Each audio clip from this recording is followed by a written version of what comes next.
Hello everyone, I am आरती। मैं स्वागत करती हूँ आप सभी का हमारे चैनल ऑनलाइन प्रेप में। तो आज हम करने वाले हैं बीएड प्रवेश परीक्षा के जीके जीएस के 50 मिनटों के प्रश्नों को सॉल्व करेंगे। आज की हमारी क्लास है 17। इसके पहले हमने 16 क्लास को सॉल्व कर लिए हैं। बढ़ते हैं प्रश्नों की ओर। आज की क्लास का पहला प्रश्न है, प्राकृतिक मोम और लाख किस रूप में प्राप्त किए जाते हैं। ऑप्शंस स्क्रीन पर दिए गए हैं, आपको राइट ऑप्शन बताने या फिर कमेंट करने हैं।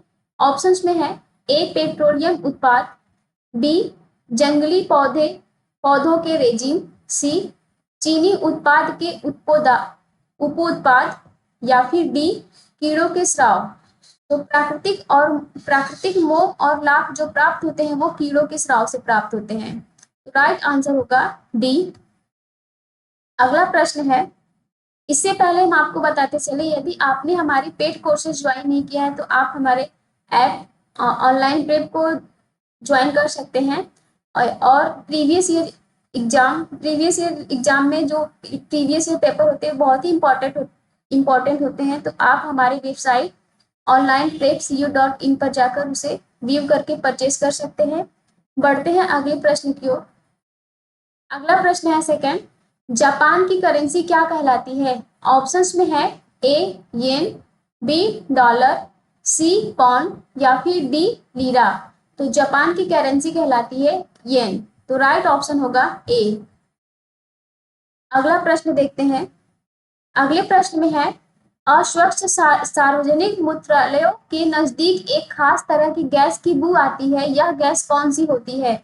ऑप्शंस में है A ammonia, B chlorine, C sulphur dioxide या फिर डी कार्बन मोनोडाइऑक्साइड। तो जो गैस की बू आती है वो आती है अमोनिया की। तो राइट ऑप्शन होगा ए। अगला प्रश्न है, निम्नलिखित में से कौन सा गणतंत्र सोवियत संघ से संबंधित यानी रिलेटेड नहीं था। ऑप्शंस में है ए एस्टोनिया, बी आर्मेनिया, सी लटविया या फिर डी स्लोवेनिया। तो गणतंत्र सोवियत संघ से रिलेटेड नहीं है, वो है स्लोवेनिया। तो right option will B D. अगले प्रश्न की ओर बढ़ते हैं। इससे पहले हम आपको बताते चले, यदि आपने हमारा टेलीग्राम चैनल ज्वाइन नहीं किया है तो आप उसे ज्वाइन कर सकते हैं। अब वीडियो के डिस्क्रिप्शन में लिंक है जिसमें से आप उसे ज्वाइन कर सकते हैं और जिसमें आपको लेटेस्ट अपडेट, क्लासेस नोटिफिकेशन और फ्री पीडीएफ प्राप्त होंगे। बढ़ते हैं प्रश्नों की ओर। अगला प्रश्न है, in the line of fire a memoir किससे संबंधित है। ऑप्शंस में है वीपी सिंह से, चंद्रशेखर से या परवेज मुशर्रफ से या फिर एपीजे अब्दुल कलाम से। तो ए मेमोइर जो संबंधित है वो है परवेज मुशर्रफ से। तो राइट ऑप्शन होगा सी। अगला प्रश्न है, निम्नलिखित में से कौन सतही तनाव का परिणाम होता है। ऑप्शंस में है ए गुरुत्वाकर्षण, बी श्यानता, सी कोशिका क्रिया या फिर डी विकिरण। तो सतही तनाव का परिणाम जो होता है वो होता है कोशिका क्रिया से। तो राइट ऑप्शन होगा सी। अगला प्रश्न है, खाद्य ऊर्जा मापी जाती है। ऑप्शंस में है ए कैलोरी में, बी किलोग्राम में, सी KWH में या फिर डी मीटर में। तो खाद्य ऊर्जा मापी जाती है कैलोरी में। तो राइट ऑप्शन होगा ए। बढ़ते हैं अगले प्रश्न की ओर। अगला प्रश्न है एक, कम जल धारक क्षमता वाली मिट्टी कौन सी है। ऑप्शंस स्क्रीन पर हैं। ए गाद, बी मिट्टी यानी चिकनी मिट्टी, सी रेत या फिर डी डूमट।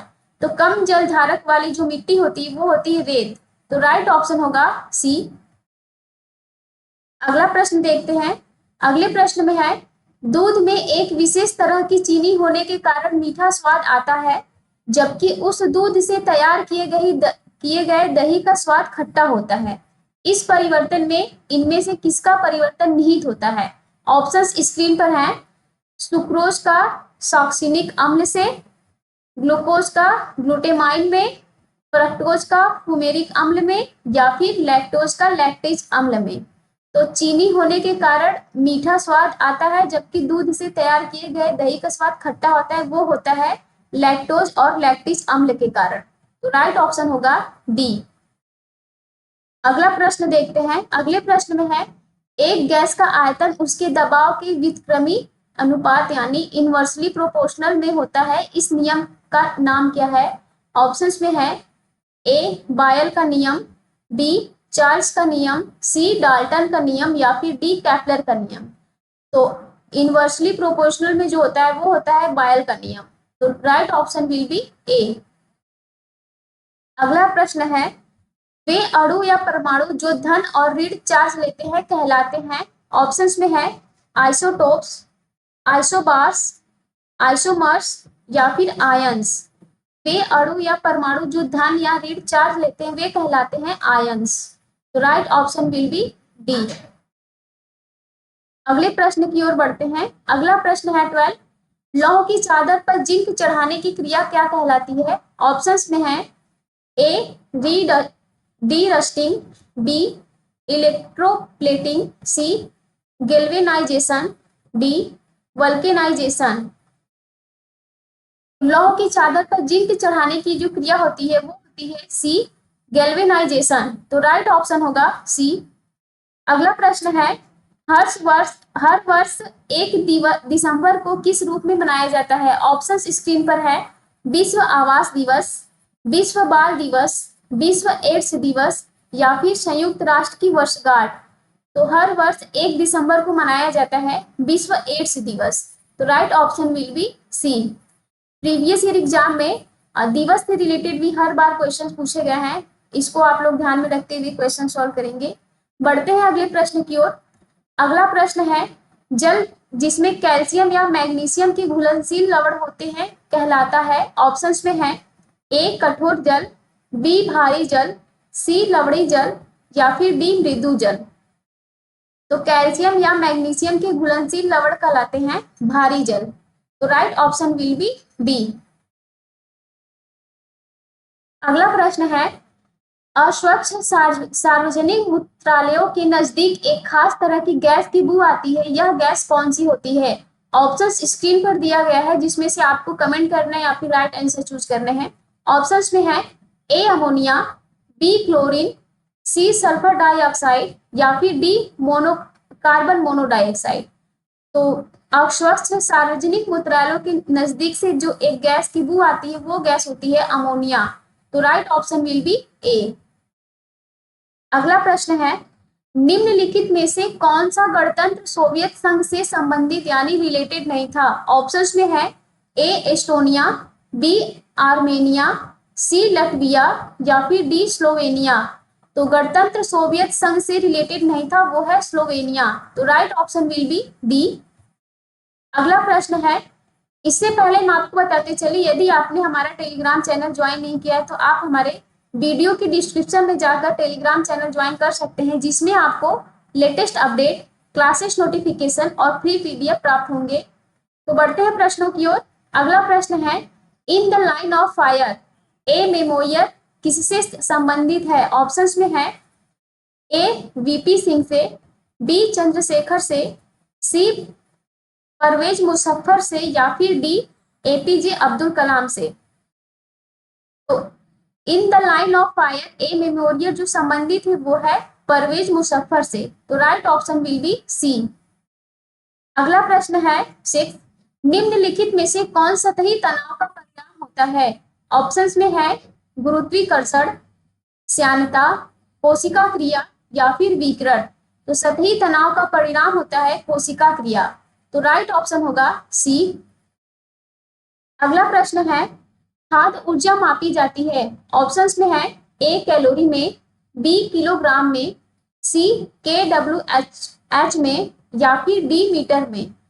खाद्य ऊर्जा मापी जाती है वो मापी जाती है कैलोरी में। तो राइट ऑप्शन होगा ए।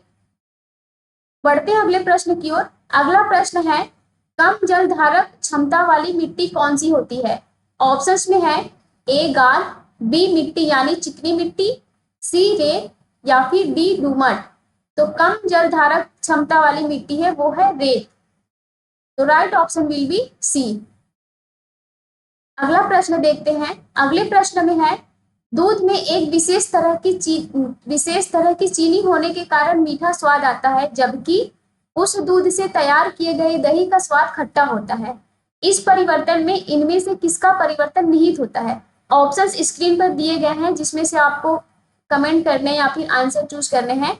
ऑप्शंस में है सुक्रोज का सक्सिनिक अम्ल में, ग्लूकोज का ग्लूटेमाइन में, फ्रक्टोज का फूमेरिक अम्ल में, या फिर लैक्टोज का लैक्टिक अम्ल में।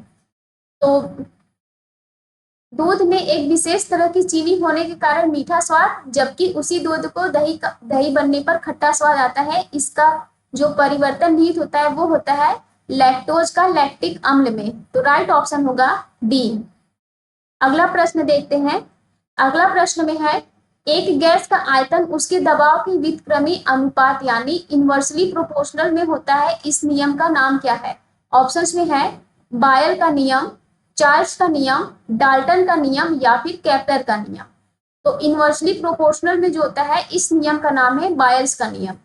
तो राइट ऑप्शन विल बी ए। अगले प्रश्न की ओर बढ़ते हैं। अगला प्रश्न है आज की क्लास का 11। वे अणु या परमाणु जो धन या ऋण चार्ज लेते हैं कहलाते हैं। ऑप्शंस में है आइसोटोप्स, आइसोबार्स, आइसोमर्स, या फिर आयंस। तो वे अणु या परमाणु जो धन या ऋण चार्ज लेते हैं वे कहलाते हैं आयंस। तो राइट ऑप्शन होगा डी। अगला प्रश्न देखते हैं। अगले प्रश्न में है लौह की चादर पर जिंक चढ़ाने की क्रिया क्या कहलाती है? ऑप्शंस में है डी रस्टिंग, इलेक्ट्रोप्लेटिंग, गेल्वेनाइजेशन, या फिर वल्केनाइजेशन। तो लौह की चादर पर जिंक चढ़ाने की जो क्रिया होती है वो होती है गेल्वेनाइजेशन। तो right option will be C. अगला प्रश्न देखते हैं। अगले प्रश्न में है हर वर्ष 1 दिसंबर किस रूप में मनाया जाता है? ऑप्शंस स्क्रीन पर है विश्व आवास दिवस, विश्व बाल दिवस, विश्व एड्स दिवस, या फिर संयुक्त राष्ट्र की वर्षगांठ। तो हर वर्ष 1 दिसंबर को मनाया जाता है विश्व एड्स दिवस। तो right option will be C. इस टाइप के क्वेश्चन प्रीवियस ईयर एग्जाम में पूछे गए हैं, तो आप ऐसे क्वेश्चंस को ध्यान में रखते हुए सॉल्व करेंगे। पढ़ते हैं अगले प्रश्न की ओर। अगला प्रश्न है जल जिसमें कैल्शियम या मैग्नीशियम के घुलनशील लवण होते हैं कहलाता है। ऑप्शंस में है ए कठोर जल, बी भारी जल, सी लवणी जल, या फिर डी मृदु जल।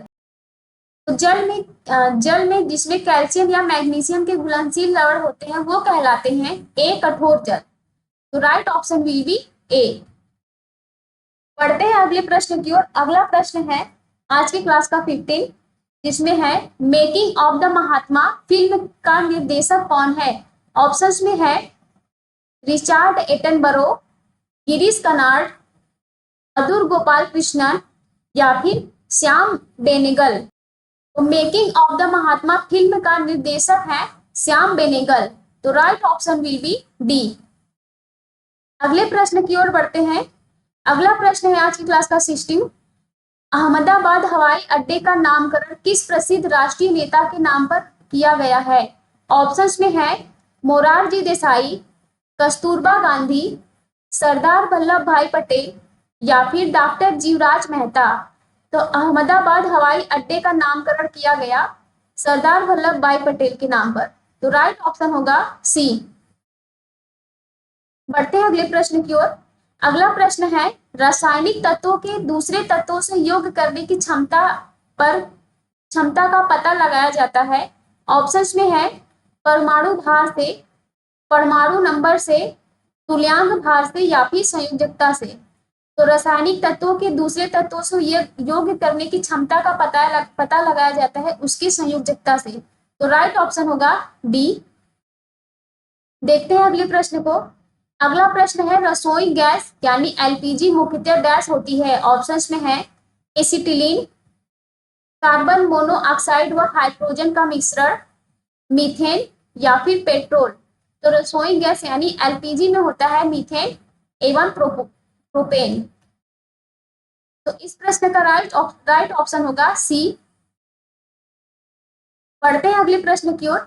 अगला प्रश्न है कीड़ों के अध्ययन को क्या कहते हैं? ऑप्शंस में है एंथ्रोपोलॉजी, एंटोनोलॉजी, ओंटोलॉजी, या फिर एंटोमोलॉजी। तो कीड़ों के अध्ययन को कहते हैं एंटोमोलॉजी। तो right option will B D. अगला प्रश्न देखते हैं। अगले प्रश्न में है, निम्नलिखित बीमारियों में से कौन सी बीमारी बैक्टीरिया से होती है? ऑप्शंस में है साधारण वर्दी, फाइलेरिया, टाइफाइड या फिर इनमें से कोई नहीं। तो बैक्टीरिया के थ्रू जो बीमारी होती है वो होती है टाइफाइड। तो right option will be C. अगला प्रश्न है 21, लाल रक्त कण यानी आरसीडी में बनते हैं। ऑप्शंस में है बोन मैरो यानी अस्थि मज्जा, हृदय, लीवर या फिर स्प्लीन। तो लाल रक्त कण में बनते हैं अस्थि मज्जा यानी बोन मैरो। तो राइट ऑप्शन होगा ए। अगला प्रश्न देखते हैं। अगले प्रश्न में है, मलेरिया किसके द्वारा फैलता है? ऑप्शंस में है एसिडेस मच्छर द्वारा, एनाफिलिस मच्छर द्वारा, क्यूलेक्स मच्छर द्वारा या फिर सीसी मक्खी। तो मलेरिया जो रोग होता है वो फैलता है मादा एनाफिलिस मच्छर द्वारा। तो राइट ऑप्शन होगा डी। बढ़ते हैं अगले प्रश्न की ओर। अगला प्रश्न है 23, नागार्जुन सागर परियोजना का संबंध यानी किस राज्य से है? ऑप्शंस में है ए आंध्र प्रदेश, बी पंजाब, सी बिहार या फिर डी मध्य प्रदेश। तो नागार्जुन सागर परियोजना का जो संबंध है वो आंध्र प्रदेश राज्य से है। तो राइट ऑप्शन होगा ए। अगला प्रश्न है 24, सेलुलर फोन प्रणाली यानी चल संचार प्रणाली में एक आधारी क्रियात्मक निर्माणक खंड होता है। यह है वस्तुतः, ऑप्शंस में है प्रेषित यानी ट्रांसमीटर, सब्सक्राइबर, सेल या फिर रेडियो बेस स्टेशन। तो जल संचार प्रणाली में जो निर्माणक खंड होता है वो होता है रेडियो बेस स्टेशन। तो राइट ऑप्शन होगा डी। अगला प्रश्न है 25, एजेरा कप किस खेल से रिलेटेड है? ऑप्शंस में है हॉकी, क्रिकेट, पोलो या फिर शतरंज। तो एजेरा जो कप रिलेटेड है वो है पोलो खेल से। तो राइट ऑप्शन होगा सी। बढ़ते हैं अगले प्रश्न की ओर। अगला प्रश्न है 26, सामान्य रूप से किसको भारतीय पुनर्जागरण का जनक माना जाता है? ऑप्शंस स्क्रीन पर है ए जयप्रकाश नारायण, बी रविंद्रनाथ टैगोर, सी राजा राम मोहन राय या फिर डी अंबालाल साराभाई। तो भारतीय पुनर्जागरण का जनक माना जाता है राजा राम मोहन राय को। तो राइट ऑप्शन होगा सी। अगला प्रश्न है, निम्नलिखित में से कौन सा हड़प्पा सभ्यता पर प्रकाश डालता है? ऑप्शंस में है पक्की मट्टी की मुद्राओं में लिखाई, शिलालेख धर्मादेश, पुरातत्व उत्खनन या फिर उपरोक्त सभी। तो हड़प्पा सभ्यता पर जो प्रकाश डालता है वो तीनों डालता है। तो पक्की मीट की मुद्राओं में लिखाई, शिलालेख धर्मादेश और पुरातन तत्व उत्खनन। तो इस प्रश्न का राइट ऑप्शन होगा डी।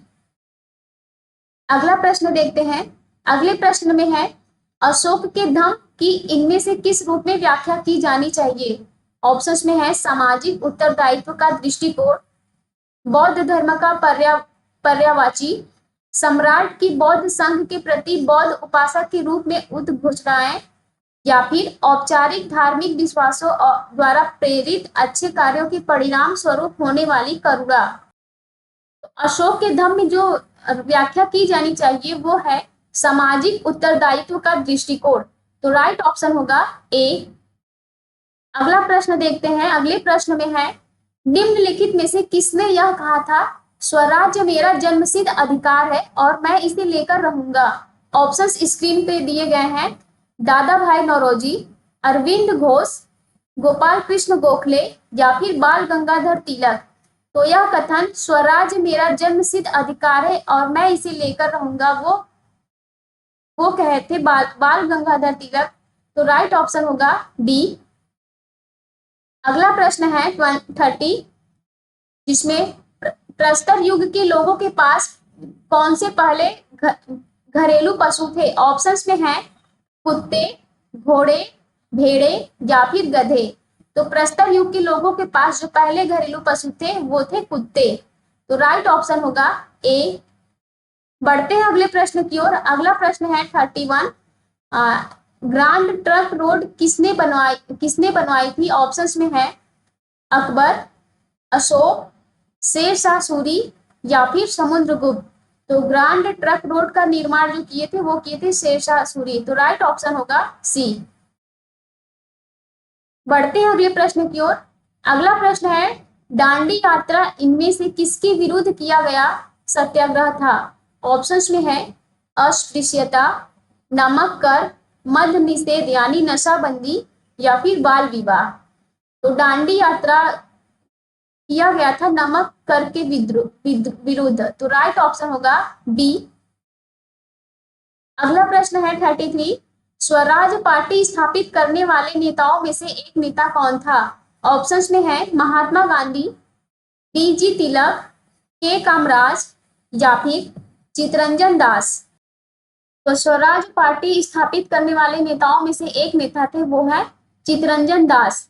जैसा कि आप स्क्रीन पर देख सकते हैं इमेज में, ये है चितरंजन दास जी। बढ़ते हैं अगले प्रश्न की ओर। अगला प्रश्न है देश के अगम्य क्षेत्रों में स्थानीय आवश्यकताओं की अधिकतर आपूर्ति कौन करता है? ऑप्शंस में है शहरों से आयात, अप्रवासी दुकानदार, ग्रामीण कुटीर उद्योग, या फिर धार्मिक मेले। क्षेत्रों में स्थानीय आवश्यकताओं की अधिकतर आपूर्ति जो करने वाले हैं वो है ग्रामीण कुटीर उद्योग। तो राइट ऑप्शन होगा सी। अगला प्रश्न है निम्नलिखित में से कौन सा नृत्य नाटक और संगीत के संवर्धन से संबंधित है? ऑप्शंस में है संगीत Natak Akademi, Sahitya Akademi, national school of drama, Lalit Kala Akademi. तो नाटक और संगीत के संवर्धन से संबंधित है वो है संगीत नाटक अकादमी। तो राइट ऑप्शन होगा ए। बढ़ते हैं अगले प्रश्न की ओर। अगला प्रश्न है भारतीय राष्ट्रीय कांग्रेस का पहला अधिवेशन कहां पर हुआ था? ऑप्शंस में है बम्बई यानी मुंबई, दिल्ली, कलकत्ता, या फिर मद्रास। तो भारतीय राष्ट्रीय कांग्रेस का पहला अधिवेशन हुआ था बॉम्बे यानी बम्बई में। तो राइट ऑप्शन होगा ए। बढ़ते हैं अगले प्रश्न की ओर। अगला प्रश्न है 37। निम्नलिखित में से कौन सा भारत का लोक नृत्य है? ऑप्शंस में है मणिपुरी, कथकली, गरबा, या फिर मोहिनी अट्टम। तो भारत का लोक नृत्य है वो है गरबा। तो राइट ऑप्शन होगा सी।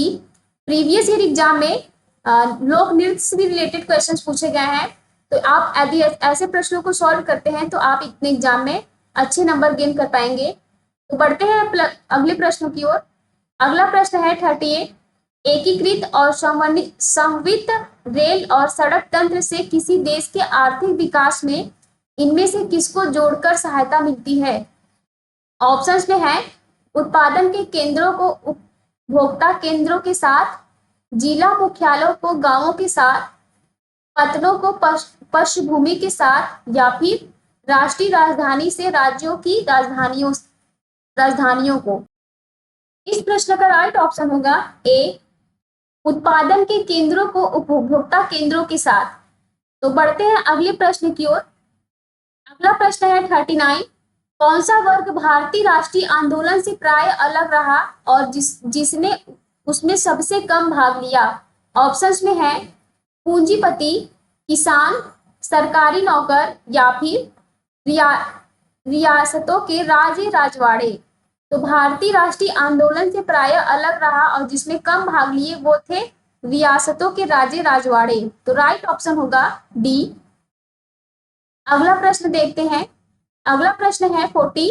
आदर्श मानसून प्रणाली किसमें विकसित होती है? ऑप्शंस में है A Mexico, B Bharat, C Thailand, या फिर डी चीन। तो आदर्श मानसून प्रणाली जो विकसित होती है वो होती है भारत में। तो राइट ऑप्शन होगा बी। अगला प्रश्न है 200 सेमी से अधिक वार्षिक वर्षा वाला समुद्री तट कहां से कहां तक फैला है? ऑप्शंस में है कच्छ से बंबई यानी मुंबई, मुंबई से कोचीन, दीघा से विशाखापत्तनम, या फिर विशाखापत्तनम से कन्याकुमारी। तो 200 सेमी से अधिक वार्षिक वाला समुद्री तट जो फैला है वो फैला है बंबई से कोचीन। तो right option will be B. अगला प्रश्न है 42। श्रीरंगपट्टनम की संधि टीपू सुल्तान और किसके बीच में हुई थी? ऑप्शंस में है रॉबर्ट क्लाइव, कॉर्नवालिस, डलहौजी, या फिर वारेन हेस्टिंग। तो श्रीरंगपट्टनम की संधि टीपू सुल्तान और कॉर्नवालिस के बीच हुई थी। तो राइट ऑप्शन होगा बी। अगला प्रश्न देखते हैं। अगला प्रश्न है 43। निम्नलिखित में से कौन सा कर्क रेखा और मकर रेखा के बीच कटिबंध को प्रकट करता है? ऑप्शंस में है शीत कटिबंध, उष्ण कटिबंध, शीतोष्ण कटिबंध या फिर उप उष्ण कटिबंध। तो कर्क रेखा और मकर रेखा के बीच कटिबंध को प्रकट करता है वो है उष्ण कटिबंध। तो राइट ऑप्शन होगा बी। बढ़ते हैं अगले प्रश्न की ओर। अगला प्रश्न है 44। सन 1905 में बंगाल का विभाजन किसने करवाया था? ऑप्शंस में है Lord Minto, Lord Lytton, Lord Curzon या फिर लॉर्ड लॉरेंस। तो सन 1905 में बंगाल का विभाजन जो हुआ था वो हुआ था लॉर्ड कर्जन के द्वारा। तो राइट ऑप्शन होगा सी। बढ़ते हैं अगले प्रश्न की ओर। अगला प्रश्न है 45। सिंधु और गंगा नदी प्रणालियों के बीच में जल विभाजक किसके द्वारा बना है? ऑप्शंस में है विंध्य श्रेणी, धौलाधार श्रेणी, अरावली श्रेणी या फिर सतपुड़ा श्रेणी। तो सिंधु और गंगा नदी की प्रणालियों के बीच में जल विभाजक जो बना है वो बना है अरावली श्रेणी। तो राइट ऑप्शन होगा सी। बढ़ते हैं अगले प्रश्न की ओर। अगला प्रश्न है 46। सिकंदर भारत में बढ़ते हुए किस नदी तक पहुंचा था? ऑप्शंस स्क्रीन पर है। ए रावी, बी सतलज, सी व्यास या फिर डी यमुना। तो सिकंदर भारत में बढ़ते हुए व्यास नदी तक पहुंचा था। तो राइट ऑप्शन होगा सी। अगला प्रश्न है 47। हमारा सौर मंडल निम्नलिखित में से किसकी एक छोटी सी इकाई है? ऑप्शंस में है ए दुग्ध मेखला, बी क्रैब नेबुला आकाशगंगा, सी एक स्वतंत्र आकाशगंगा या फिर उपयुक्त में से कोई नहीं। तो हमारा सौर मंडल एक छोटी सी इकाई है वो है दुग्ध मेखला की यानी मिल्की वे। तो राइट ऑप्शन होगा ए। अगले प्रश्न को देखते हैं। अगला प्रश्न है वह मौसम चर यानी वेदर वेरिएबल जो भारत में फसलों उत्पादन को सर्वाधिक प्रभावित करता है। ऑप्शंस में है आर्द्रता, वर्षा, धूप या फिर ताप। तो फसलों उत्पादन को सर्वाधिक प्रभावित करता है वो है वर्षा। तो राइट ऑप्शन होगा बी। अगले प्रश्न की ओर बढ़ते हैं। अगला प्रश्न है 49।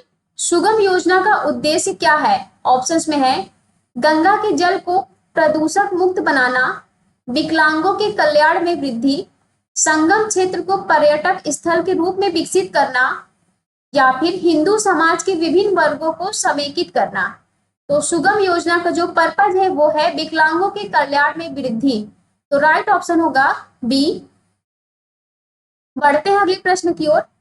अगला प्रश्न है 50। आज की क्लास की लास्ट प्रश्न है। अब इंडिया ब्रांड इक्विटी फंड की स्थापना किस वर्ष में हुई थी? ऑप्शंस में है 1992 ईस्वी, 1995 ईस्वी, 1996 ईस्वी या फिर 1997 ईस्वी।